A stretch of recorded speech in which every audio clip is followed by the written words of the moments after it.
So my comments will be in four buckets. First, even at the time of enactment, it was clear that the 2017 Act and the underlying process that led to it were, and I hate to use these words, but aberrant and unprecedented.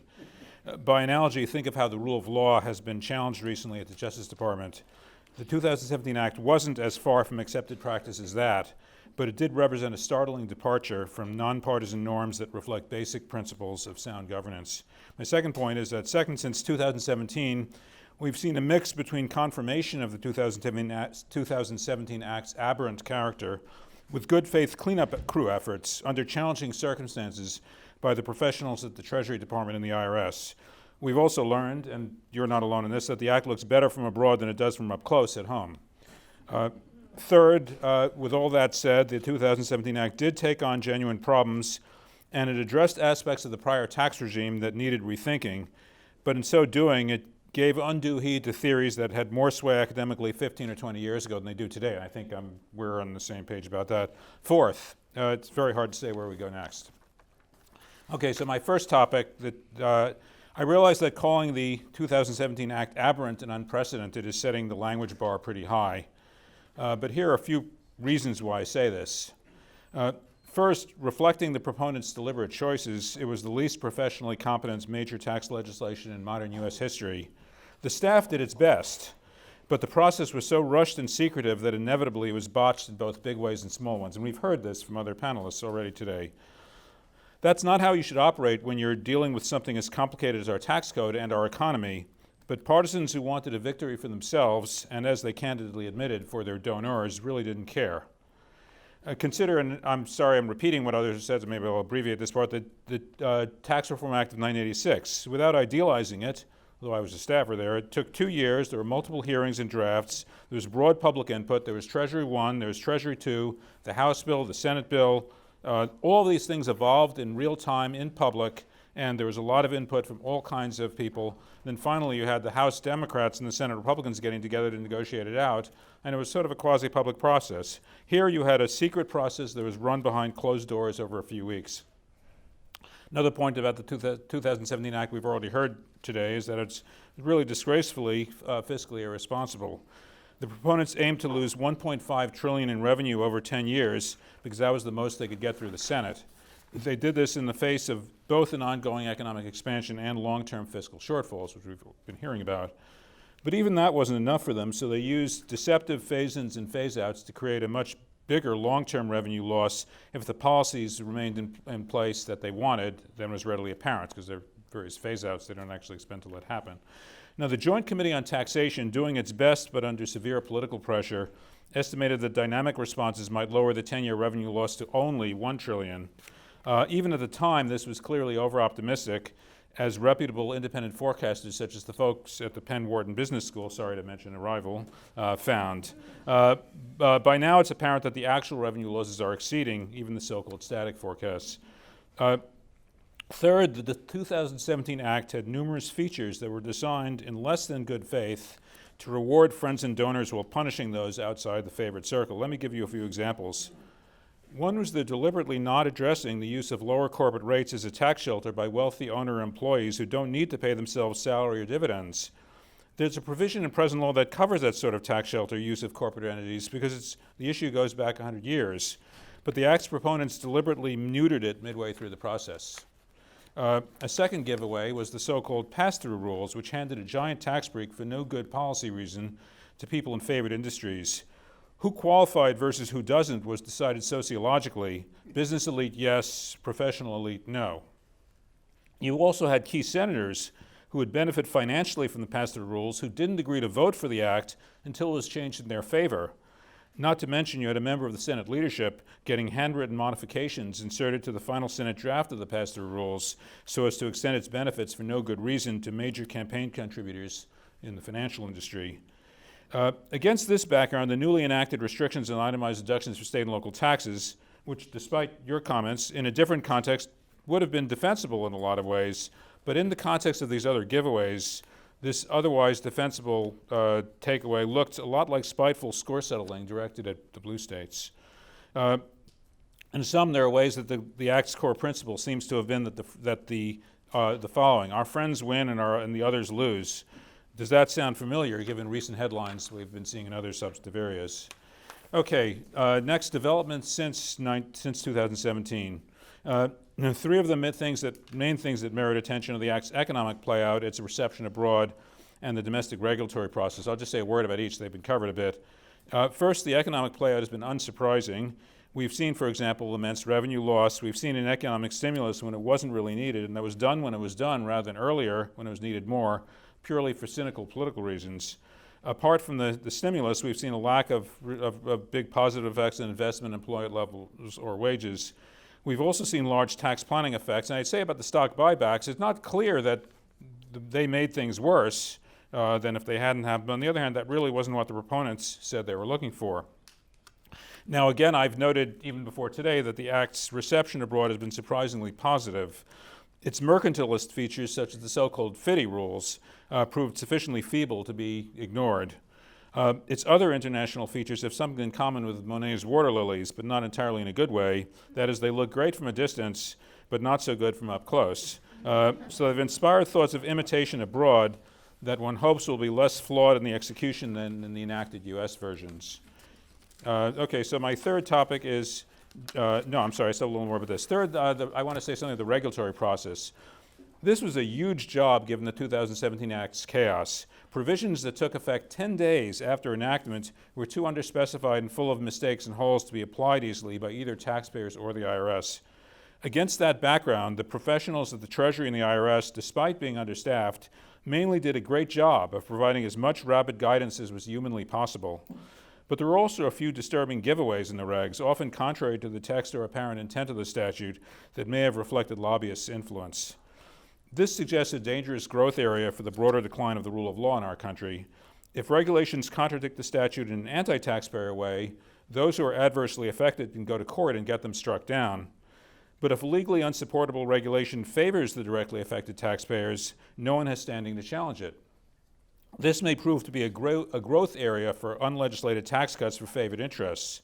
All that has restrained it so far is good faith professional commitment in the Treasury Department to the rule of law and/or the prospect of congressional oversight. But if commitment to the rule of law is more broadly decaying, we may have a problem. Watch out for this if the current president is reelected.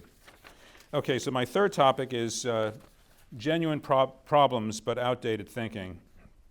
The Act did address genuine problems. And I think, once again, the Monet's water lilies effect, I see more distortions in both pre- and post-2017 law kind of from looking at it close. For example, the U.S. Business tax system has long pervasively distorted multiple choice margins, really for no good reason. And it wasn't even really done for political reasons, more formalistic legal ones. Consider the entity choice between using a publicly traded C corporation or a partnership, or the financing choice between debt and equity. These are often arbitrarily distorted, sometimes can go in either direction, but the 2017 Act didn't really fix it, although there are a couple of things that got into the area.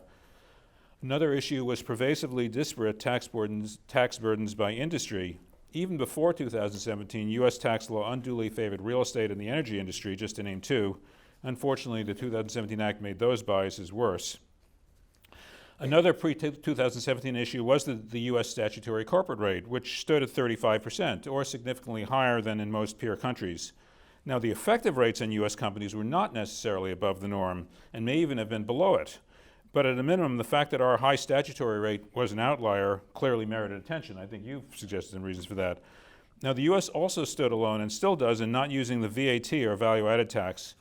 While standalone VATs tend to make the system less progressive, all else equal, they can make the overall fiscal system more progressive, for example, if they're used to fund education and health care.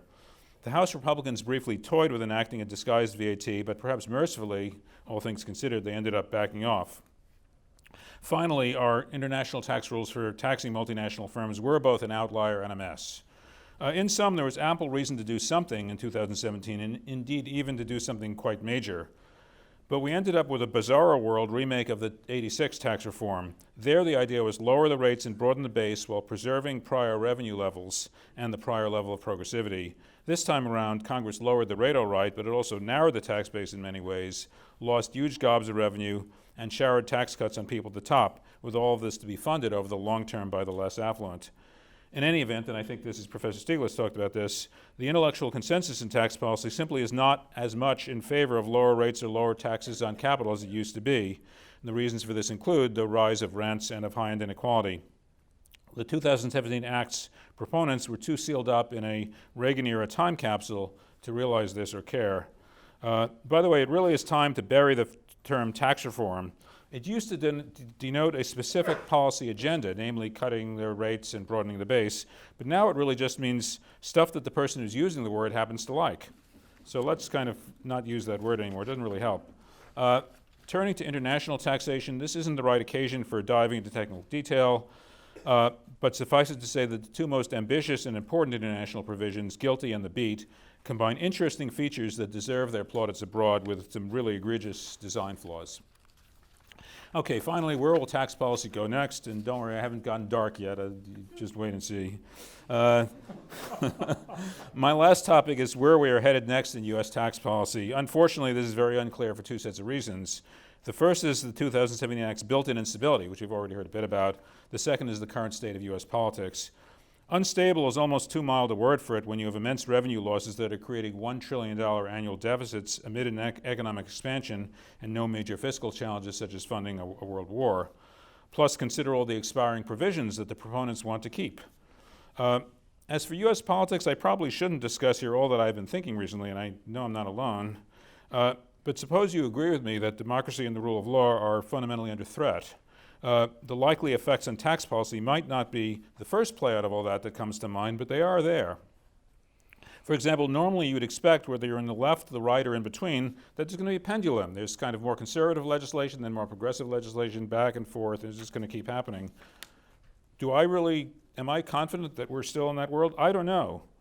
Suppose we face an authoritarian future in which rational governance norms are being discarded in areas that range from climate change to neutral law enforcement to foreign policy. I just don't know what all that would mean for tax policy, and sometimes I feel like I don't want to know. Thank you all. Thank you. Thank you. Before we turn to the audience, and whenever get your questions ready, I'm going to come to you in just a minute. I have a question for the panel to discuss. And we talked about the level of the deficit and where we're looking, what it looks like over the next 9 years and what the CBO has said. The question in my mind is, and maybe we have an answer for this, as our discussion earlier was about, when does the market react to this and say, U.S., you're out of control, right? If the market was down 1,000 points today, maybe that's an early indicator, and that was just, Professor Ziegler, that was your comment. but the question is, when do they really recognize that this and say, you can't keep this up? And we get some reaction in terms of the capital markets. Anybody have a thought? I'm interested in everybody's views here. I think the U.S. is fundamental, the deficit could be 3 times as big as it is, and it could be fixed tomorrow if you had people of good faith who had the different ideological positions with the ability to make a deal and then to sell it. The problem is political one. The U.S. has been a stable political environment for so long that the world is reluctant to believe we're not anymore. And I don't know if we are or we're not anymore. We'll find out. So I think that's the habit of thinking that we're a stable country, which maybe we still are. I really don't know. That's, I think, really key to the situation here. Yeah. So one aspect is that if we had the political will, the deficits could easily be fixed, consistent with you might say broadly shared values. For instance, most economists would say we ought to we ought to have a progressive tax system. So if we just tax capital at the same rate we taxed workers, we would generate over a 10-year period $4 or $5 trillion. If we said we ought to tax bad things like pollution, then we get another several $1 trillion. If we said, an old principle of taxation is tax something that's inelastically supplied. And what does that mean? Natural resources and land. So first eliminating the special provisions for real estate, which distort the economy. And secondly, having what Henry George, who was the great economist in the 19th century, called land tax, would generate, again, trillions of dollars. And the same thing on natural resources like oil. Rather than subsidizing fossil fuels like we do, if we had a carbon tax and use that revenue, again, so the economics of getting back to some sort of balance in a way that's consistent with even stronger economic growth, I think is there. But it is a question of a political will. Now, the other observation is that markets are very myopic. And we saw that, some of us saw that the real estate bubble was not sustainable in 2005, 6, and 7, and it wasn't sustainable. But the market didn't see it until after the bubble broke. And Ben Bernanke was actually saying in 2007 that don't worry because we diversified the risk. So the point is that how do you know when they will absorb either the nature of the deficit or, I think more importantly, the nature of the democratic deficit that is in the United States? That's a question that the financial markets are not very good at. I mean, the decoupling of let's say, what you think about deficits and the political process, I think, is something which is sort of reality. And I'm not commenting on the US deficit, but I mean, we have experiences on when markets recognize that deficit is too high, which was the Greece case and the Spanish case and the Italian case. In the European arena, where you have the euros at the common currency, but you have basically Draghi then saying whatever it takes, and whatever it takes secured at the end that Greece returned to the capital markets, and Portugal and Spain and returned somehow to the markets. But we had clear indications that the markets, that Greece was not able to refinance whatever. But the US is far away from these examples. I mean, far away. The fundamental thing is that the difference between what happened in Europe and the United States is that we control the printing presses. Correct. So we will always pay our debt. And the only issue in some sense is what will those dollars be worth? And will it give rise to inflation? And in our current environment, the answer is no. But who knows? We're in uncharted territory with respect to not only democratic governance but also economic governance. I mean, you're challenging the judiciary, the intelligence community, the Council of Economic Advisors. I mean, you have no expertise being brought to bear on any of the decisions that are being made. So who knows what will happen? And eras change. In the 1970s, people thought inflation, hyperinflation, that's just the way democratic countries work, small d democratic, that they just can't help it. They just get, and there was an era of inflation, then it ended. We're in a different era now. This era can end too, and I guarantee you there aren't going to be many people who predict it, because there'd be really no way of predicting when it jumps to something else.